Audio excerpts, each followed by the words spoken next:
Tässä videossa näytän, kuinka voit hyödyntää SketchUpin 3D-mallivarastosta löytyvien komponenttien materiaaleja. Moikka! Lasse SketchUp Akatemiasta tässä. SketchUpin 3D-mallivarasto on meille SketchUpin käyttäjille melkoinen apu. Löydät sieltä aikamoisen määrän valmiita komponentteja, mitä voit käyttää sun suunnitelmassa.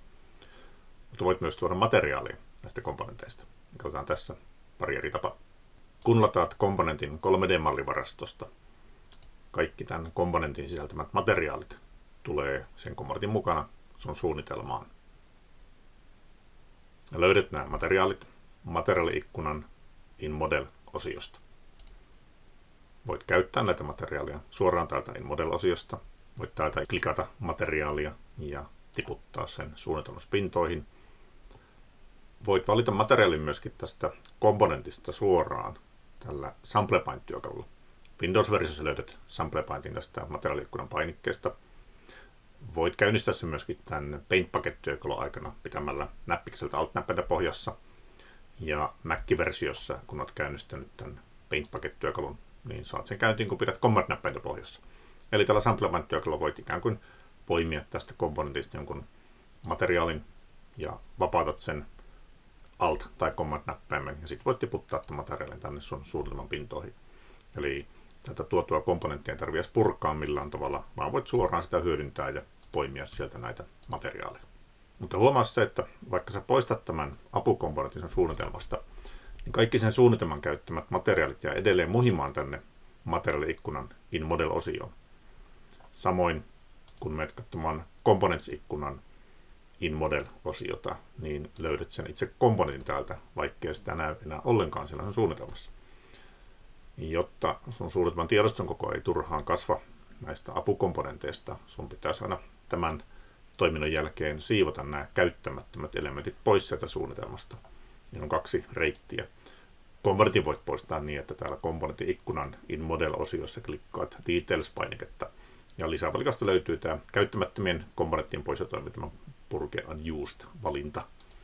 Ja vastaavasti kun menet tänne materiaali-ikkunaan, niin sen In Model-osiosta Details-painikkeen takaa löytyy toi sama toiminto. Jos haluat kerralla poistaa kaikki, niin se onnistuu niin, että Window-valikosta valitset Model Info-työkalun.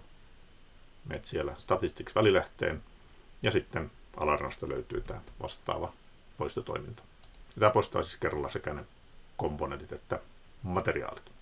Mutta sen sijaan, että toisit sen kokonaisen komponentin suunnitelmaan vain niitä materiaaleja varten, voit nyt hakea 3D-mallivarastosta ihan suoraan sen komponentin materiaalia. Kun olet täällä komponentin tietosivulla, oikean reunan infopaneelissa näkyy tietoja komponentista, ja Materials-otsikkoa klikkaamalla saat näkyviin ne materiaalit, mitä tämä komponentti on käyttänyt. Voit selata niitä materiaaleja, mitä siinä on, voit tutkia niissä tietoja, ja sitten vaan täältä Download-painiketta klikkaamalla tuot sen suunnitelmaan. Käytännössä sulla käynnistyy tuo Paint Bucket-työkalu, se on ladattu nyt valmiiksi sillä valitulla materiaalilla, ja sen voit tiputtaa sinne suunnitelman pintaan. Tämä materiaali näkyy sitten totta kai myöskin täällä In Model-osiossa.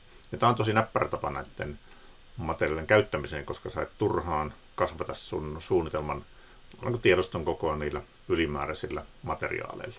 Niillä otat vaan materiaalin suoraan, selviät paljon vähemmällä. Sen verran ehkä noista materiaalista voisi vielä mainita, että jos tuot tämmöisiä kuviollisia materiaaleja, niin muista vielä se, että voit muuttaa näitä materiaalin suuntia niin, että klikkaat sen pinnan päällä hiiren oikeita näppäintä, ja valikosta löytyy tämä texture-vaihtoehto, ja sitten sen valikon position toiminnalla pääset kääntämään sitä materiaalia. Vihreällä merkillä voit kääntää ja skaalata vapaasti. Jos klikkaat uudestaan pinnan päällä, niin sitten voit kääntää sitä näillä vakioasetuksilla. Ja aina kun olet sen yhden materiaalin asetellut kohdalle, niin toki voit sitten tällä Paint Bucket-työkalun aiemmin mainitulla Sample Paint-toiminnalla ottaa siitä kopio ja tiputtaa sitä näihin muihin pintoihin. Näin.